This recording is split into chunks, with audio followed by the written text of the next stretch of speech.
Missiles alert are briefly heard across the Gulf states even after the US and Iran has agreed to a ceasefire. Alright family, first of all, I welcome all of you to this platform.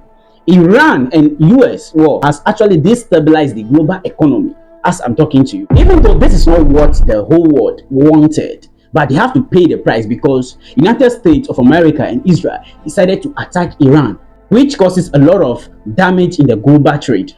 Now, President Donald Trump has agreed to a truce with Iran, pulling back from what he has described as a major escalation in the Middle East. Now, Donald Trump has announced a 2-week pause in hostility with Iran, signaling a shift from a military pause to a diplomatic engagement, which defines a moment where both sides comes to agreement. In his words, he said there will be a double-sided ceasefire. The reason for doing so is that we have already met and exceeded all military objectives and are very far along with definitive agreement concerning long-term peace with Iran and peace in the Middle East. We received a 10-point proposal from Iran and believe it is workable basis on which to negotiate.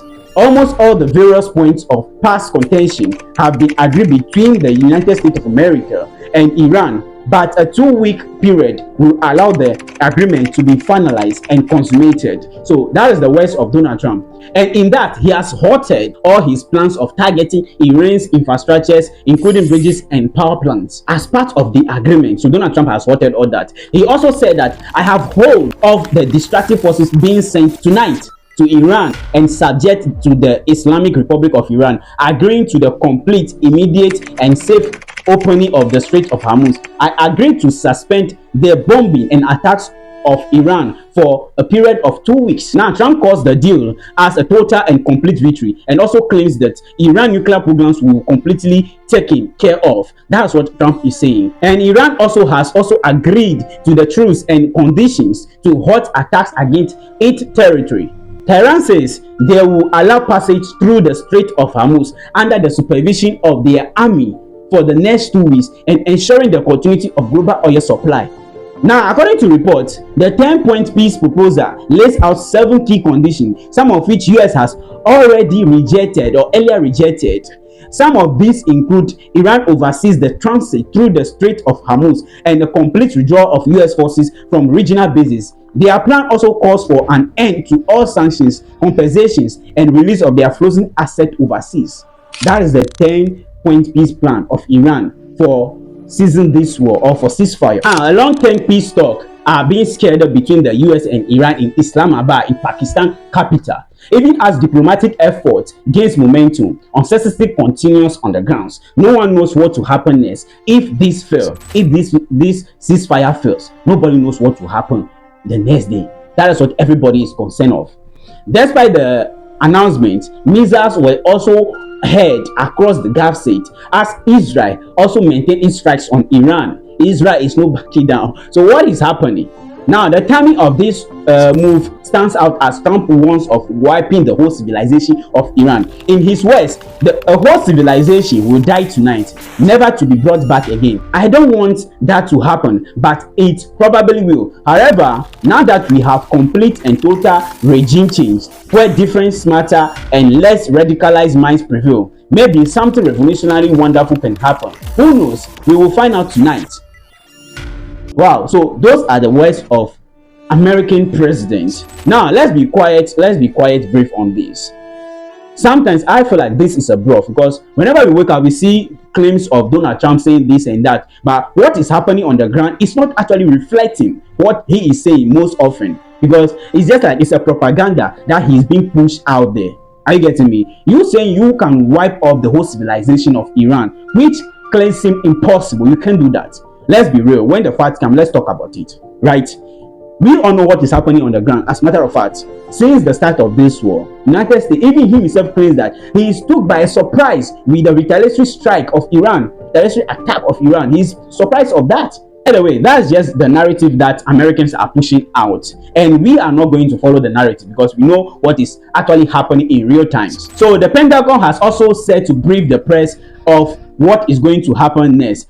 Global market has also reacted strongly as crude oil prices fell sharply below $100 per barrel, and stock markets surge on de-escalation hope. So that is what is happening now. This conflict, which has entered the 6th week, has also seen so many casualties across multiple countries. While the ceasefire offers a temporary pause, the world will also wait to see if diplomacy can hold. Now, shortly after Trump claims a ceasefire with Iran, Tehran claims victory over Washington, saying that the truce was a result of its own military pressure. Did you hear that? Iran says that their retaliatory strike forces the United States to step back. The war launched by the US and Israel in late February has seen missiles and drones across the regions, and a lot of these infrastructures, military sites, and oil supply routes were destroyed in the process. Iran is calling this as a historic retreat, saying that the United States of America has retreated. That is a historic moment for them. They also says that the US has agreed to discuss their 10-point peace plan, which includes no future attacks on Iran, removal of economic sanctions, and withdrawal of US forces from the region. And American president himself has said the plan is workable. So the question is Trump gonna accept their decisions, or he's going to fight it? Now, number one, if he's going to fight it, then we are going to see more escalation in the Middle East, which is going to put Trump at a place where he will not like, because you said you have attacked somebody, let me put it this way, and you have obliterated, you have decimated their nuclear facilities and whatever. You have achieved your military objectives. Now, anytime we wake up, we see a tweet of you claiming that they should ask for ceasefire. There should be a ceasefire. Anytime we wake up, we always see the same thing for you. But later on, you change the narrative. They are asking what they are not speaking. So the question is, who is stronger and who is weak here? You said somebody is weak, but yet still you ask for ceasefire each and every day. It's just a point I'm making. So we can clearly see the stronger person over here, despite you are bigger and mightier than them. But the ways that they play their game is different from how you play your game. So they take the upper hand. That is what we are seeing in this current situation. So number two, if Trump accepts their proposal, 10-point peace plan, everything that is in it, then that shows the weak point of Trump or America. And it clearly shows that nobody's going to dispute that fact. So right now, Iran is celebrating victory. Anyways, Iran Foreign Minister Abbas Araghchi has made a key announcement that Iran will temporarily reopen the Strait of Hormuz to allow the flow of oil to other parts of the world. Now, this strait actually was open first before America started to attack Iran, and they decided to respond back by closing the Strait of Hormuz, which causes spike in global trade, right? Now, Iran says that if attacks against Iran are halted, our powerful armed forces will cease their defensive operation for a period of 2 weeks. That's what they're saying. They also go on to say safe passage through the Strait of Hormuz will be possible via coordination with Iran's armed forces and with due consideration of technical limitations. So that is what they are going to do. Now, Iran and US has agreed to start peace talk this Friday in Islamabad in Pakistan, to see if ceasefire can turn into a long-term peace deal. But on the other hand, Iran is being very clear, saying that talks do not mean the war is over. And their media state also says that fighting can restart if negotiation first, which means that this is a pause, not peace. That is what is on the ground. While on the street of Tehran, pro-government demonstrators gathered at a public square, waving Iranian flags and chanting in their slogans.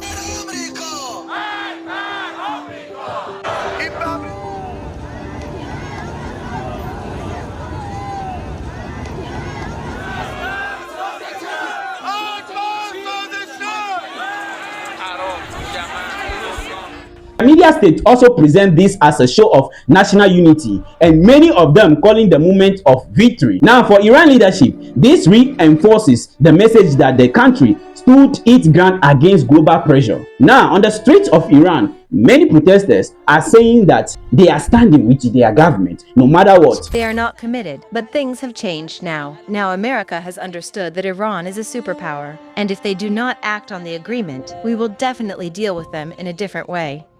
Whatever His Eminence says, we obey the leader's orders. We are neither one step ahead of the supreme leader nor one step behind. If he deems it appropriate, we will accept a ceasefire.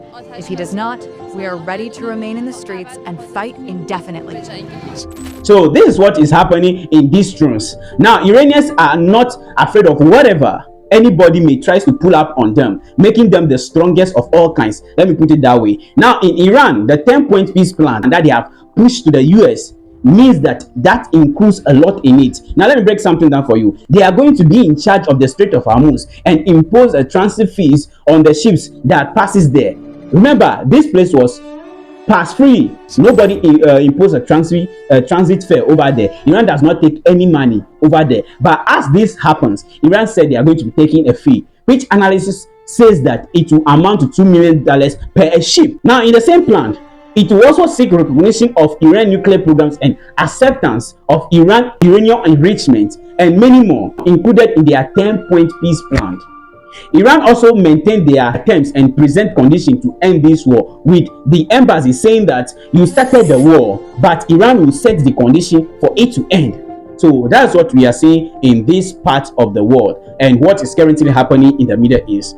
Now, it's like America is losing a lot out there, but their Western media or them will never say that. Yes, they will never accept defeat. But this is what is currently happening on the ground. Guys, what do you think about these situations happening in the Middle East and the ceasefire agreement that Iran and the US have started? What do you think? What are your thoughts? Whatever you think, just let me know in the comment section. Thank you for watching this channel. Peace.